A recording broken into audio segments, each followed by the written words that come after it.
Hey, hello. Just start filming and there's people around. Here we are in front of City Hall, guys. Kelowna, BC. And yeah, back at the Kelowna rally. It's been a while since I've been at Stewart Park. And there it is, City Hall, guys. It's been a while since I was here. If you remember, Conrad Herbs harassing me on, what is it, January 29th, the beginning of the revolution. So anyways, let's check out the rally behind us here. Ahoy!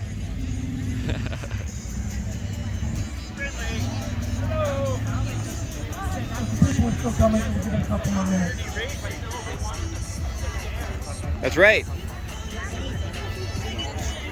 Ah, the sun is out now. That's nice. The Masked Man. The Masked Bandit. The Masked Man. Yeah, that's a good little cardboard sign. Follow that science. February 17th. Follow the science. That's right. We got the Masked Bandit. The science is out there. Just follow it. That's right, guys. Stewart Park. What's the date today? May 4th, right? Yeah, I think so. May 4th. Cruising around, checking out the scene. Good to see some freedom fighters still out here, guys. Next to the water here in Kelowna, BC, Canada.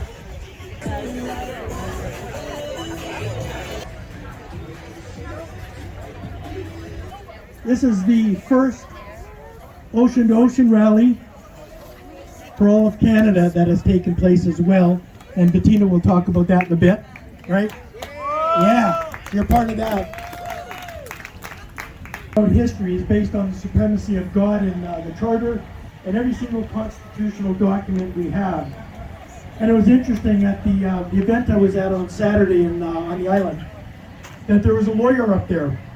And the lawyer started speaking, independent of me. I never met the man. And he started speaking as well on our common law, tracing it back to the supremacy of God in the Bible as well. And this is from a lawyer who's been there 35 years. So when I tell you the coronation oath is the starting point in our Constitution, I am correct. And all our laws that we have come from the supremacy of God, every one of our constitutional documents. And as a result, we start off every protest that we have here, every rally, with a prayer. And our lovely Maria's not here today, so we got our wonderful Brian here who's going to start off with our prayer today. Good afternoon, everyone. It's good to see you all out here today. On my way down here today, I was thinking, where would we be if it wasn't for clear action for Canada and vaccine choice? They're all here for us, for your friends, and for people you don't know. And as time goes on, these people are going to need these resources. So get the word out, because we've got the resources to help or advise these people. On that note, I'll get started on the prayer. Thank you for giving us this day, your day. Thank you, Father, for gathering us from sea to sea to be strong in you, Lord, and in the strength of your power. Father, pour down your mercy upon our nation. We have turned away from you. Lavish us in your mercy, that we may be humble ourselves. Pray, seek your face, turn from our wicked ways, then you will hear from heaven. Lord Jesus, thank you for returning to heaven. Come down and clothe us with your power. Clothe us with the full armor of God, so we may be able to cosmic powers of this present darkness. No, thank you. Spiritual forces of But people know now. come form our hearts, come transform our minds. Thy kingdom come, thy will be done on earth as it is in heaven. Singing, "Oh Canada, oh Canada, our home and native land. Today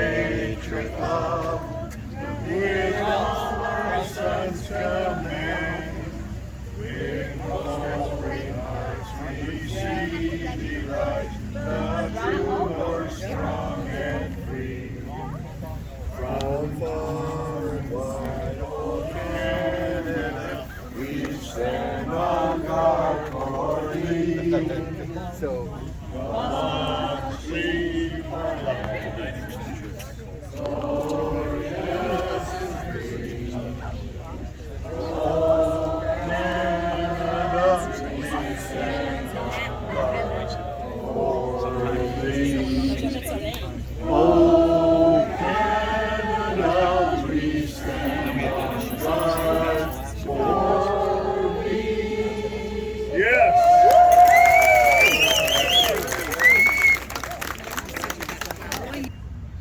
In any event, we're on this side, and the courtroom was packed. There was about 80, 90 people, and about another 30 or 40 out in the hallway. They couldn't get in. It was just too packed. So I'm glad we got there early, and the doors open. And it was interesting because he had a sign on the door that said it was closed to the public. So we had to run around to the registrar and back up, and security and everybody, and they realized somebody left it on from the day before and forgot to take it off. That's convenient. Yeah, no kidding. After getting everybody worried and dozens of people there, right? And hundreds coming. So in any event, they took it off and everybody got in the courtroom. And essentially what it was is a motion to strike their claim against Bonnie Henry, the government, CBC, and a whole bunch of others. And they're saying the claim was too long. I think it was 391 pages. And they're saying that it was complicated, they couldn't understand it or something. And then they went on to the usual garbage that these are conspiracy theorists, they're anti-vaxxers and anti-this and anti-that. And that was the first guy, Witten, the lawyer for Bonnie Henry, that was talking for the first hour.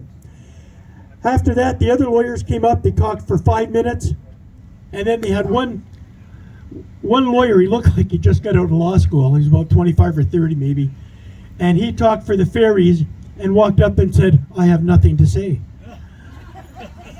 So Rocco came up later and he said, if I was out there right now, I'd offer that guy a free lunch. So after these guys spoke, we took a break, we went for lunch, and Rocco came up and spoke afterwards, which was a pleasure to hear, to put it mildly. He spoke for 75 minutes. He addressed the issue about these lawyers calling us conspiracy theorists. I've been in court hundreds and hundreds of times, and I get really more and more angry when you're standing up there, the Crown's over on this side, the judge is ahead of you, and the judge is listening, blah, blah, blah, and then suddenly the Crown stands up and says, you're a tax protester, or you're an anti-vaxxer, and suddenly the judge just goes like this. Oh, and you're biased. The judge is biased against you. From that point forward, you've lost. They've never defined what an anti-vaxxer is. They've never defined what a tax protester is, or any of these other labels they put on us. None of them are defined. And they make no application to the court saying, we want him declared an anti-vaxxer, an anti-tax protester, whatever they want to call you. And then you can go and provide a defense to it. That never happens, okay? And that's what they did with Rocco. So Rocco came up and he said, listen, these guys are calling me the ringleader of all these anti-vaxxers. And he went on and listed all his success stories at the Supreme Court of Canada, the hundreds, thousands of times he's been in court. And he came up and he said, their position, after describing that this COVID-19 is a provincial, national, international scam, and he said, only, hold on 1 second. Yeah. So he came up and Rocco was saying that these lawyers and anybody who believes what they're saying, he said, the only people that could believe in that are the same people that believe in the flat earth theory. So even the judge cocked a bit of a grin on that one. And he got a good round of laugh from the gallery. I wish we were in the front to see the lawyers laughing, because I'm sure they were laughing at the same time. And Rocco went through his presentation and in very clear terms told them, we have a lot of merit. The first conspiracy, he said, goes all the way back to Julius Caesar. Anybody remember that story? I remember it in school, the conspiracy. H.U. Brute, you're involved. And Rocco got all his points across. He just did a brilliant job. None of the lawyers had any response. None of them. And they stood up one after another and said, I have nothing further to say. So that tells me Rocco did a great job destroying them. Yeah. Long run, my personal opinion on what's going to happen, the judge reserved decision, I think what will happen is they will probably ask Rocco to, they'll either strike the claim and tell him to file a new one, or they'll tell him to amend it. Their request to have it struck so it never gets heard, that's not going to happen. That's not going to happen in my opinion. He may have to redo it, that's fine. That happens on a regular basis. And then we move forward from there.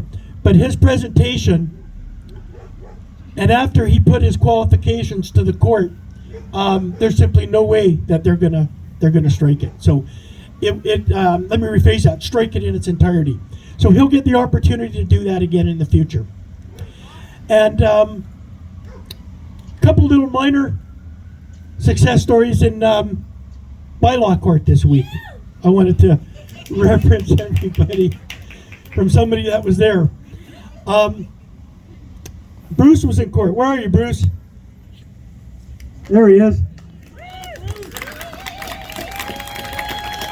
They gave him a ticket for having a cigarette in the park one day.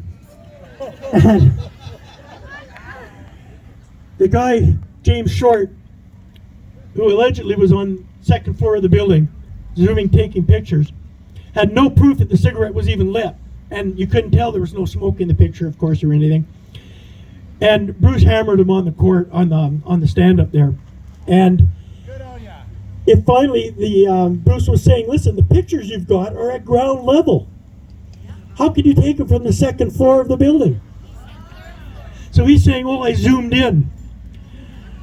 Well, the umpire, the adjudicator, came back, and she agreed with Bruce, and she said there's no way that those were taken from the second floor of a building. They were taken on the ground floor.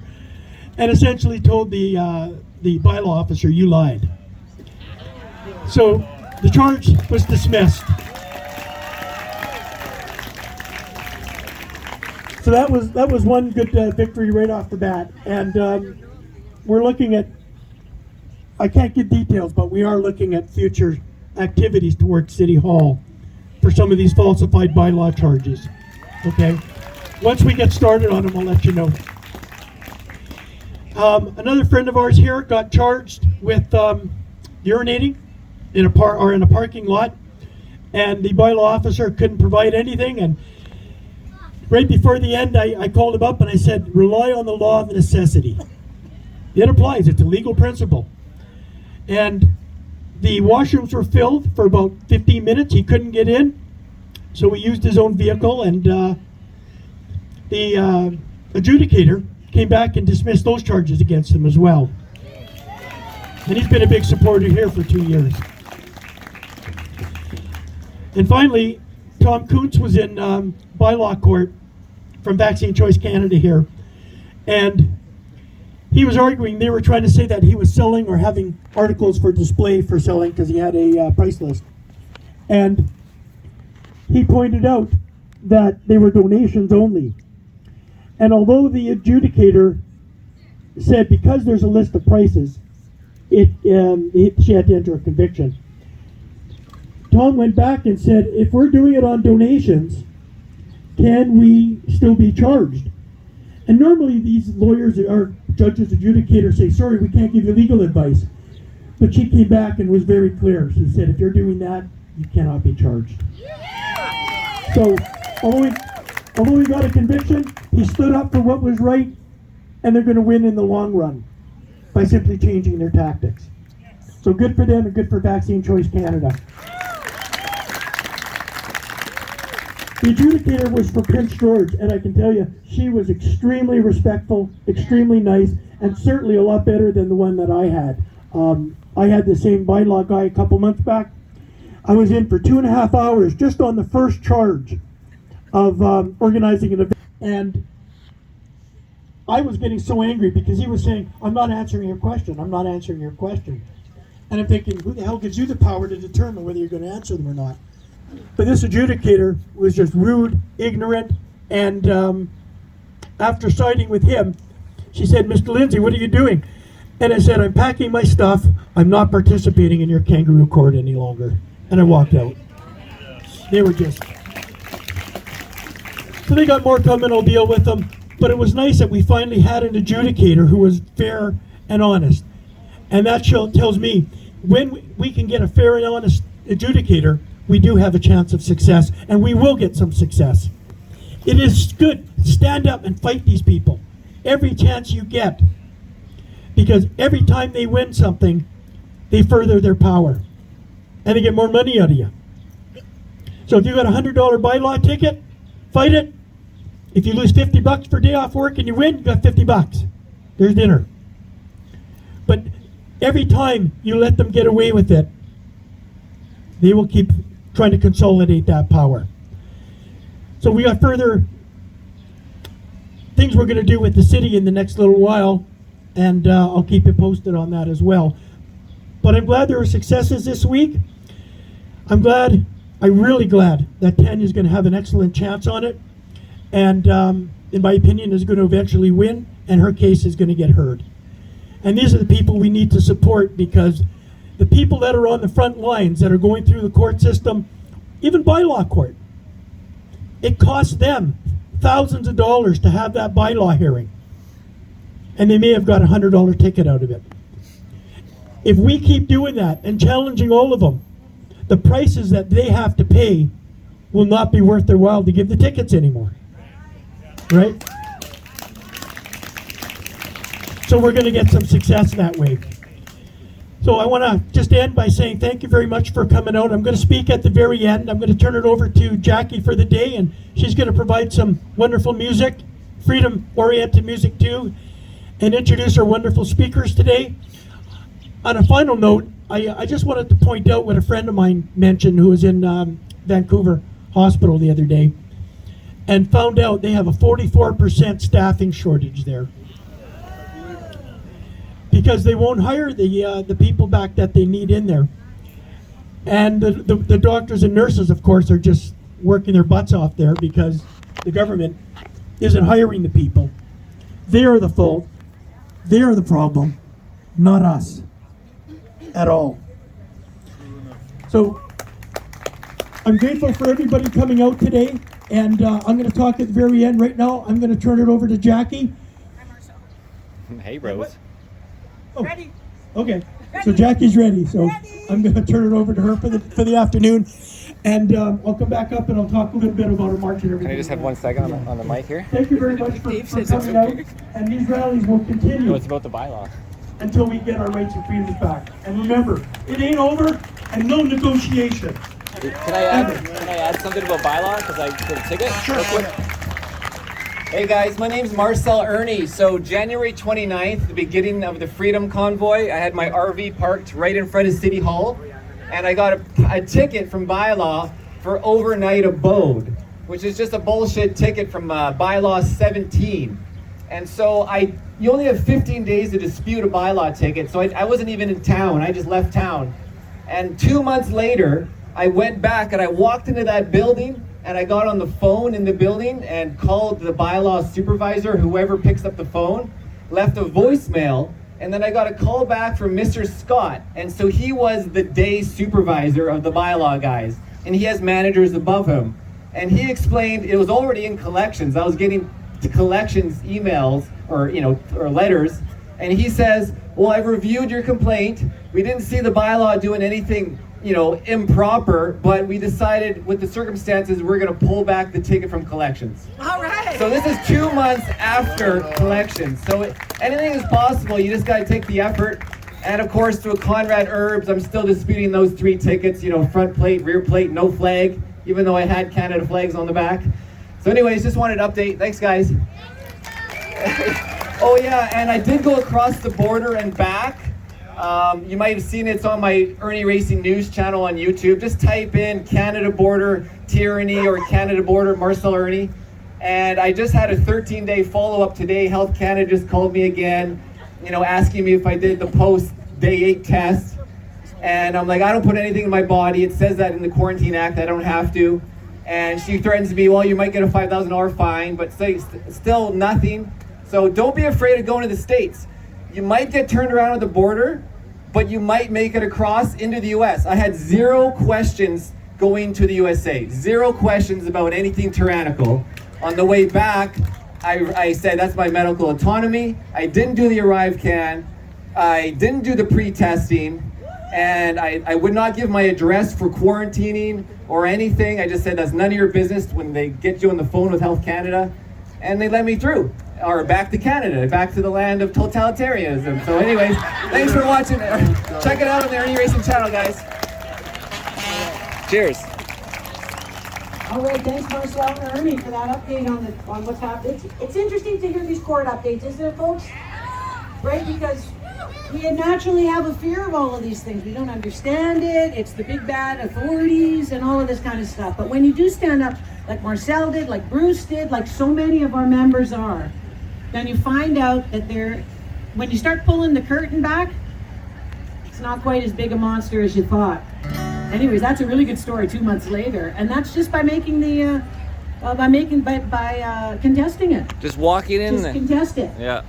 And there's lots of people to support you in that. All right, does anyone know what song I'm about to sing? Let's continue part 2 with Rose here singing. Anyone?